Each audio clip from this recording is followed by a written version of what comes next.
بسم اللہ الرحمن الرحیم الحمد للہ وکفی وسلام علی عبادہ الذین اصطفی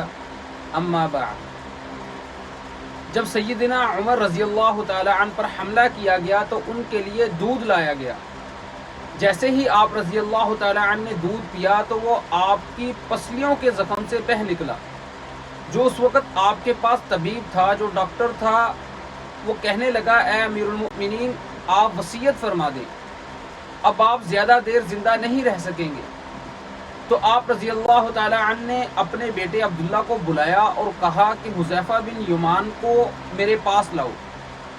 حضرت حذیفہ رضی اللہ تعالی عنہ یہ وہ صحابی ہیں جنہیں نبی کریم صلی اللہ علیہ وسلم نے منافقین کے ناموں کی فہرست عطا کی تھی، اور ان ناموں کے بارے میں اللہ جل شانہ اور رسول اللہ صلی اللہ علیہ وسلم اور حضرت حذیفہ کے علاوہ کوئی نہیں جانتا تھا۔ حضرت عمر رضی اللہ تعالی عنہ نے حضرت حذیفہ رضی اللہ تعالی عنہ کو اللہ کی قسم دے کر کہا کہ مجھے یہ بتاؤ کہ رسول اللہ صلی اللہ علیہ وسلم نے کیا میرا نام منافقین کے ناموں میں لیا ہے یا نہیں۔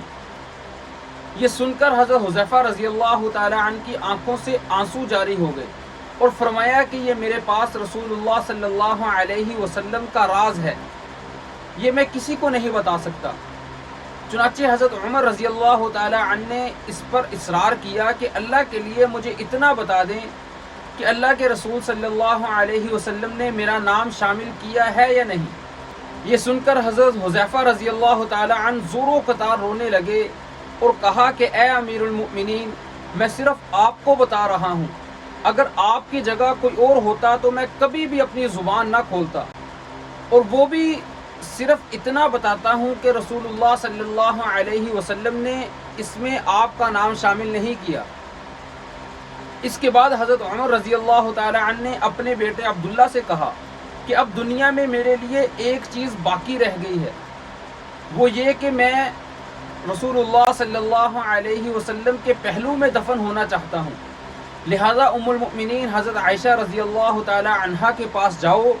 ان سے یہ مت کہنا کہ امیر المؤمنین نے کہا،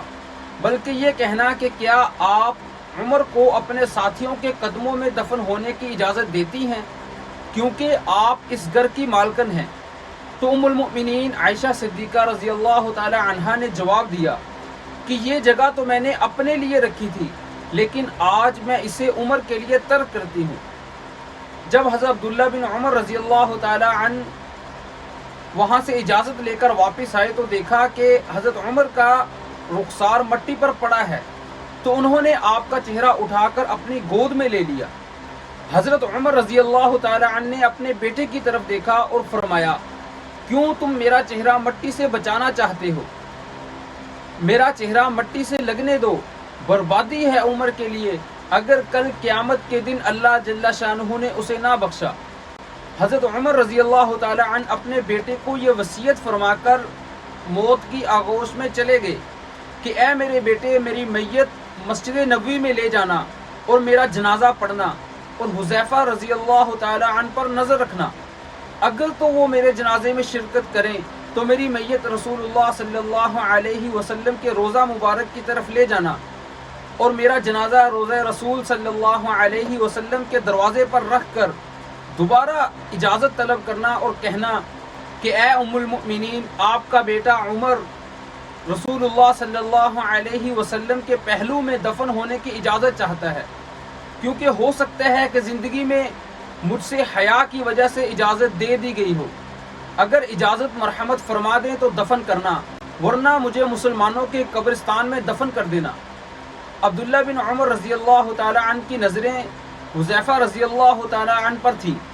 وہ کہتے ہیں کہ جب میں نے حضرت حذیفہ کو ابا جان کی نماز جنازہ پر دیکھا تو میں بہت خوش ہوا، اور ہم جنازہ لے کر روضہ رسول صلی اللہ علیہ وسلم کی طرف چلے گئے۔ دروازے پر کھڑے ہو کر میں نے کہا کہ اے ہماری ماں، آپ کا بیٹا عمر دروازے پر ہے، کیا آپ تدفین کی اجازت دیتی ہیں؟ ام المؤمنین عائشہ رضی اللہ تعالی عنہا نے جواب دیا مرحبا یا عمر، عمر کو اپنے ساتھیوں کے ساتھ دفن ہونے پر مبارک ہو۔ ام المؤمنین حضرت عائشہ رضی اللہ تعالی عنہا نے اپنی چادر سمیٹی اور روضہ رسول سے باہر نکلیں۔ رضی اللہ عنہم ورضوا عنہ، اللہ پاک راضی ہو ان حضرات سے کہ حضرت عمر رضی اللہ تعالی عنہ کہ جن سے زمین کا چپا چپا جن کے عدل کی گواہی دیتا ہے، جن کی موت سے اسلام یتیم ہوا، جن کو اللہ کے رسول صلی اللہ علیہ وسلم نے زندگی میں جنت کی خوشخبری دی، پھر بھی وہ اللہ کے سامنے حساب دینے سے اتنا خوف رکھتے ہوں، لیکن آج ہمارا کیا حال ہے؟